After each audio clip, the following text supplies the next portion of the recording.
Welcome sa Tapo. Tambayan ng tawa, saya, at walang katapusan. Good vibes. Love 3TV. Let's do this! Mga walang hiya kayo! Ang baha nasa Metro Manila, tapos iimbestigahan nyo ang Davao Flood Control Project? Mga tanga ba kayo? Lintik na buhay to. Bakit kasi nabuking ang flood control project? Buwis buhay tuloy ako dito sa loob. Sa labas, easy money kay DPWH. May buhaya pala dito. Lumabas kayo sa lungga nyo, mga buhaya!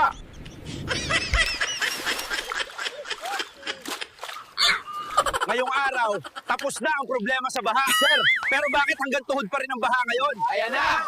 Baha pa rin! Congratulations po! Bakit ako hinahabol nyo? Puntahan yung mga congressman at official ng DPWH. Sila ang kumulimbat ng pera ng bayan, hindi ako mga hungas! Mga kababayan, epektibo na po ang flood control project.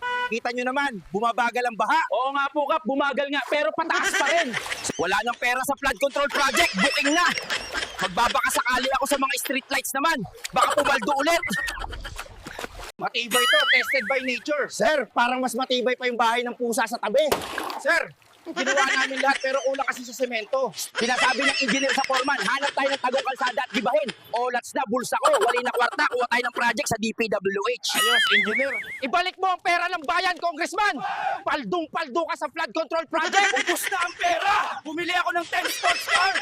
Congressman, may balita daw na iimbestigahan nyo ang flood control project sa Davao eh. Nandito naman ang baha sa Manila, wala sa Davao. Wala ka namang sa Manila ang investigasyon. Binuking ko sarili. Ngayong araw, wala nang baha. Tagumpay na. Sir, kahit tagumpay daw, basa pa rin ang brief ko. Ito lang ang tunay na harvest ng project. Mag-travel at mag-shopping ka lang, anak. Madami pang project ang daddy mo. Waldasin mo yung pera ng bayan. Easy money lang yan, barya. Ubus na ang pera! Ubus na ang pera! Bumili ako ng 10 sports car, 3 private jet at 5 yate. Habulin nyo na lang ako! Ibalik ko ang pera ng bayan! Foreman, huwag mo na lagyan ng bakal yung ginagawa mo para makatipid at pumaldo tayo. Saka, ubos na budget niya na kay Kong na. Okay, engineer. Toothpick na lang ilagay. Kong! Lilaw muna tayo. Balita ko, inuhunting tayo ni Sen Marcoleta.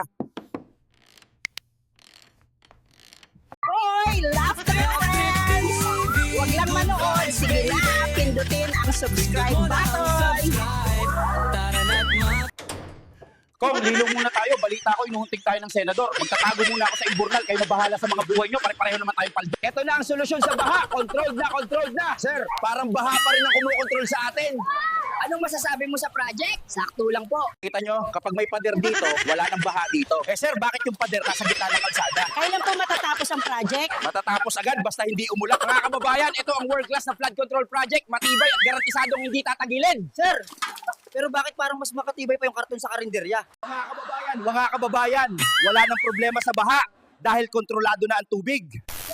Sir, paano po naging kontrolado?